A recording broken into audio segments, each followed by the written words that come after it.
It's one of the most infamous court cases in history, and a crime which continues to shock and fascinate a nation to this very day.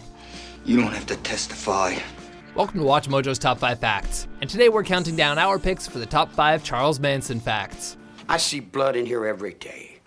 Every day someone's getting shot, someone's getting cut, someone's getting beat. For this list, we'll be ranking the most interesting facts about Charles Manson, the man convicted of orchestrating the Tate-LaBianca murders, as well as facts revolving around the brainwashed young men and women he called his family.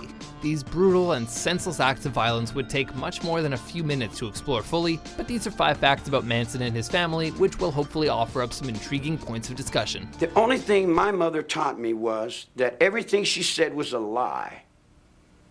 And I learned never to believe anyone. Number 5. Charles Manson didn't directly kill anyone. When I stand on the mountain and I say, do it, it gets done. If it don't get done, then I'll move on it. And that's the last thing in the world you want me to do. It's called murder by proxy. Manson was convicted of 7 counts of first-degree murder for his role in driving his devoted followers to homicide.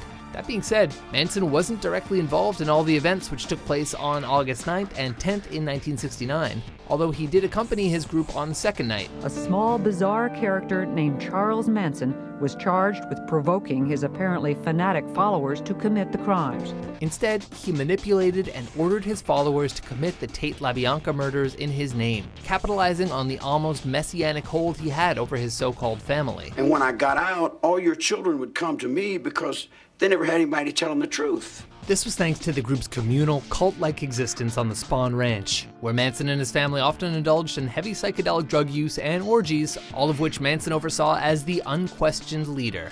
This control made it possible for Manson to induce cult members Susan Atkins, Linda Kasabian, Patricia Krenwinkel, Leslie Van Houten, and Charles Tex Watson to commit murder over the course of those 2 summer nights. And then Tex turned me around and handed me the knife, and he said, do something. Because Manson had told him to make sure that all of us got our hands dirty. Number 4. Manson's family tried to murder a witness using LSD. Barbara Hoyt was a former member of the Manson family who was being urged to testify against Manson in the upcoming trial for both the Tate-LaBianca murders, as well as the separate murder of Spahn Ranch worker Donald Shorty Shea. I can still hear Shorty Shea's screams. Allegedly, some Manson family members offered to give her a free trip to Hawaii in exchange for not testifying, and she agreed. She flew to Honolulu with another Manson family member who, once they landed, fed her a hamburger that had been laced with 10 tabs of acid. Hoyt would survive this attempt at witness tampering via overdose, but not before bad tripping hard and winding up in a Hawaiian psychiatric hospital. She went on to testify against Manson & Co. That don't wrinkle up my forehead. Number 3. Manson named his mission statement after a Beatles song.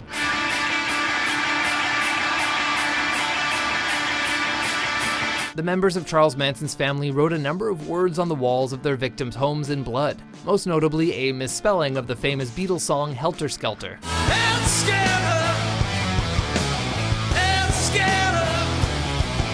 This is because Manson ascribed a particularly important meaning to that song. He had a vision that a black versus white race war was on the horizon, and believed that the Beatles knew about it. Don't let me down.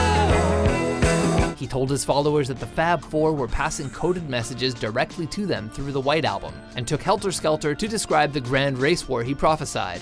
Manson envisioned that white people would turn against the black man if they thought the black man had committed these 7 murders. Manson thought that by fanning the flames to get this war started, his family could hide out and ultimately take control after the black people had won. Told him, he said, we're going to hide out in the bottomless pit in the desert, a place he derived from Revelation 9. And of course he worked in some crazy connection between the Beatles and the biblical 4 horsemen of the apocalypse. Of course.